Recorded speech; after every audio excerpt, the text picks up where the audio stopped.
So mga tol, update lang po tayo sa ating pambato na si Vincent Asiro Astrolabio.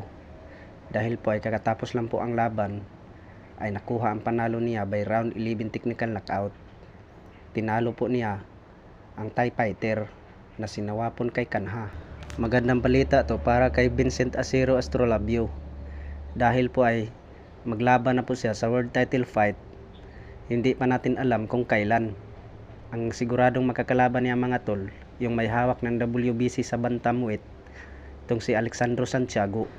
Hindi kasi pinalad ang ating pambato ng 4 Division World Champion, Nonito Donaire Jr. Tinalo yun ni Alexandro Santiago.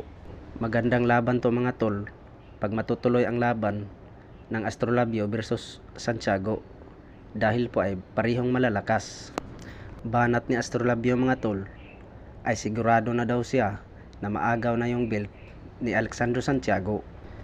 Sigurado na daw siya ang mag-world champion. Sa kabilang banda tayo mga tol, ang ating former 3 Division World Champion, angas ng Pinas, Janril Casimiro.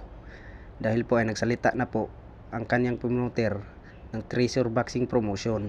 Dahil po ay nagbigay na po ng schedule ang Treasure Boxing Promotion para sa laban ng angas ng Pinas, Janril Casimiro versus pambato ng Japan na si Yukinori Oguni. Gaganapin ang laban nila mga tol sa Ariake Arena, Tokyo, Japan, ngayong buwan ng October 12.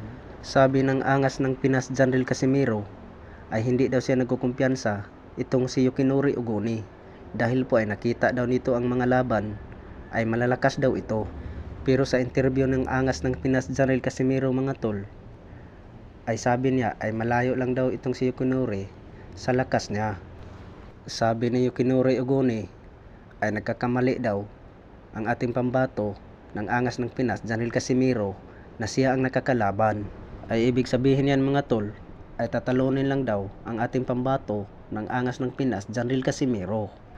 Bumanat din ang ating angas ng Pinas Janril Casimiro sa pambato ng Japan, the monster na Naoya Inoue. Banat kay angas ng Pinas Janril Casimiro ay Inoue, manood ka sa laban ko October 12, kahit sa bakuran mo pa gaganapin.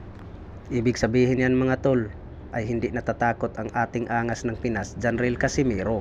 Pero hindi pa yan sila maglalaban ng Casimiro Inoue, dahil po ay pag manalo si Casimiro ngayong October 12 mga tol, ay isusunod ni Casimiro itong si Luis Neri.